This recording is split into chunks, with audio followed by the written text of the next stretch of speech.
guys, welcome to another edition of the GT Show. Now this one's inspired by my last episode. As you can see, I'm still wearing the same tie, right? Because I'm filming this like half an hour after I filmed the last one. Because I actually felt pretty bad about the negative connotations that were in that last episode. And it got me thinking about whether being negative can ever be good. And you know what? I don't think I did myself. I don't know if I did the young man who asked me something last time, whether I did him any good. But I'm going to talk to you about a recent incident where there was proof that being negative is not good. And it got me thinking, and I don't know the answer to this. I'd love to hear your comments in the comment section below. Is there ever a place for negativity? Let me give you the story that really got me thinking. I've really pondered this for the last half hour or so. I did a recent event down in Sydney. Gary Vaynerchuk was headlining. It was a fantastic event. We had a lot of fun, learned a lot, and it was great. So it was a 2-day event and it was very low cost. I mean, as you know, some of these events where you have a big headliner with someone like a Gary V, if you guys check out what Gary V costs, it's $100,000 US dollars. You try and book Gary V and you'll see what it costs to bring him out here. And he makes no mistake. He says it on many of his videos that he costs 100K. And that's US, so work out the dollars in Australian dollars. We're about 69 cents at the time when I paid him. It means it was 1.5 times that.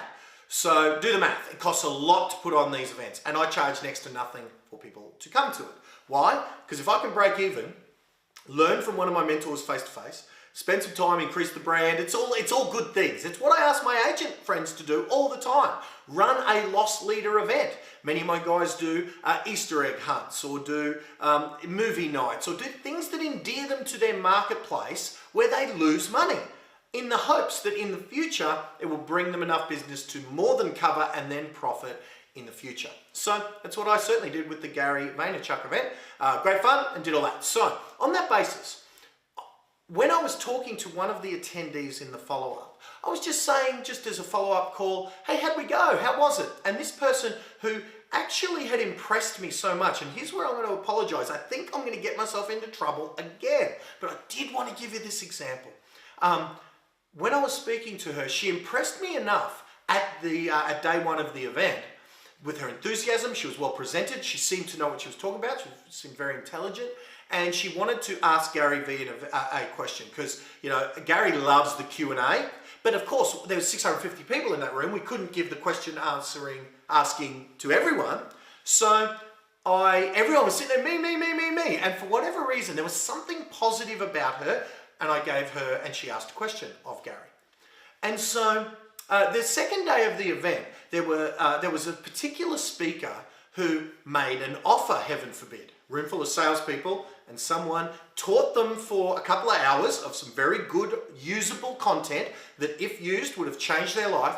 And then he spent maybe 20 minutes or whatever it was explaining an offer of how that audience, if they chose, could continue their furthering their education.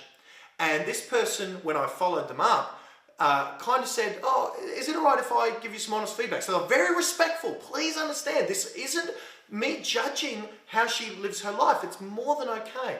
But she then proceeded to tell me why that was inappropriate and all the different ways that I should have ran my event. And it was very accusing in tone, as if I'd done something, you know, horrible, and it was, look, it was negative. You know, she left an experience where she got to, for very low cost, meet one of her mentors and have a great time or whatever, and then she felt it her right, which of course it's her right because I asked. See, I'm not judging this, but I'm just telling you the ramifications of negativity. I asked, and she gave me a bit of a blast about how that particular speaker that I chose to work with, and I allowed the audience to continue their education with him and with me. He was making a very lucrative offer that got, in fact, the offer included me to help make that audience famous, right? I own a publishing company where I was going to publish that, you know, I was going to do a lot of good stuff for far less than he was offering. It's sales 101. Give him a deal, and he gave them a deal. And so this person, completely within their rights, chose to express to me how disappointed they were that happened, and etc. Here's the thing. I did a little bit of investigating with this person. It turns out she's been on the odd podcast. She's got some expertise and all of that. So I'm a seminar promoter. I'm always on the lookout for great speakers with great ideas, great content that can fulfill certain criteria as speakers to speak on stages alongside Sir Richard Branson, Arnold Schwarzenegger, Gary Vaynerchuk. I mean, you've seen some of the people that I've had at my events as my headliners. And the speakers that share the stage with those headliners get benefits, you know, there is some benefit by on your Facebook wall having a photo of you and Richard Branson on stage together, shaking hands or whatever the case may be. There are benefits to you speaking at an event and sharing the stage with icons. And so imagine if that person had been positive and somehow had have, you know, I don't know, just been positive in a different way than being negative and telling me how wrong I was. That person impressed me enough to get my attention. There's a room full of 650 people there. Understand that that person impressed me enough to get my attention, for me to give her the mic. And then if she'd have followed up with maybe, if she'd have played her cards right, and I'm not saying she, I'm saying anyone. If you play your cards right, who knows where that relationship might lead. If you're an expert in your field, know what you're talking about, and have a message to market match with my audience, then yeah, you might just get a spot speaking on stage when I get a major headline speaker moving forward into the future. This person has gone from being somewhat on my radar, for me knowing her name and all of that stuff. The way she made me feel, hey, I'm a person, guys. The way she made me feel as a person, she's now off my radar. I wouldn't use her on my stage, which is my right, ever. Not because of her expertise, just of the way she made me feel. So I'm not saying that I'm right now. I might be saying, you might be down in the comments section now saying, get over it, Twiddle, you big sookie la, give the chick a chance. That's all good. I will be giving plenty of people chances to speak on my stages in the future.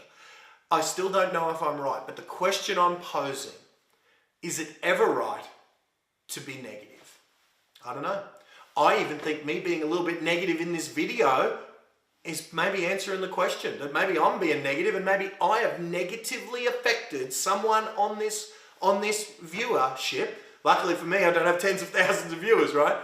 I may be breaking my own rule here by posing the question.